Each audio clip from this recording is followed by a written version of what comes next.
For sure, we looked at a ton of other games to see what they brought to the table and what we can learn from them. You know, one of Ubisoft's own titles, Far Cry 3, recently they showed that the toy element and how stuff is placed in the world, you know, there was a lot to learn from that. They did a fantastic job. And so we're using a learning lesson from that about how to tease players and pull them off the path and get them to do things outside of the main missions. On the pirate naval side of things, yes, for sure, we looked at Wind Waker. We looked at, even I would say, Red Dead Redemption. Again, it's another really strong open world fantasy. It was the cowboy fantasy. As a fan, they nailed it. And for us, we're really looking at the pirate fantasy and making sure we nail that from every aspect, from the storytelling, from the visuals, the gameplay. We've looked at many different examples. Wind Waker was I love the game personally.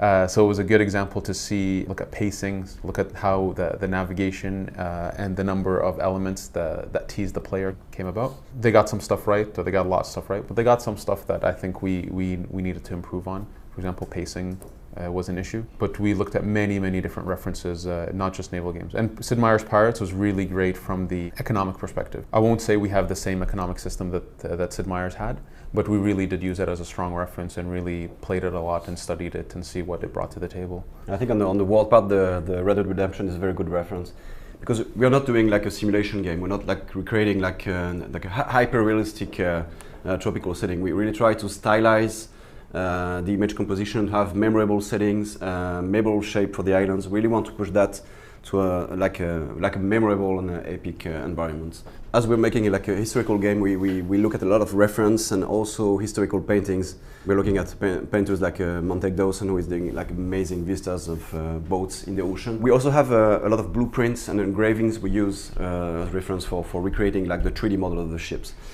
But for the experience of the player, you know, the enemy boats have to be like very threatening, and we want something very impressive and epic. So we upscale a bit the side of the ship. We treat the silhouette of the ship in a very like threatening way. So we stylize a bit, like the buildings and like the setting of the landmarks in all AC games. Funnily enough, doing all the research for Pirates, and then I started compiling a list of films and television shows and books that we ought to read, and there were no or very few pirate movies that I thought were worth watching for the kind of tone we wanted. But shows like Deadwood, or films like Master and Commander, or The Mission.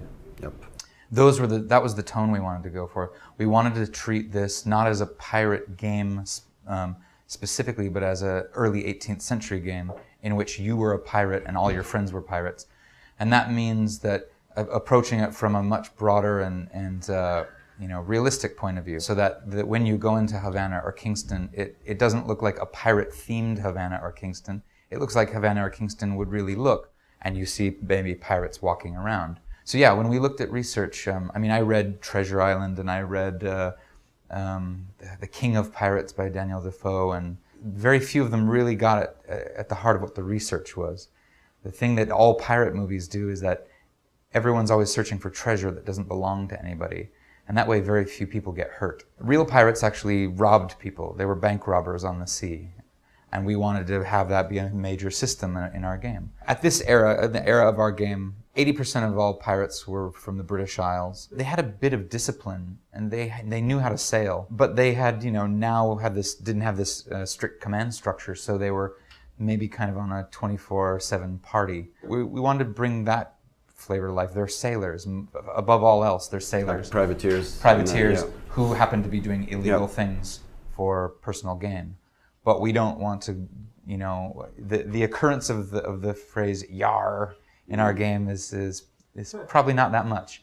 We're not overselling the griminess, and we're not overselling the nastiness and dirt and grit just for its own sake. Because what's real is already amazing. Mm-hmm. We don't need to resort to any of the fake stuff.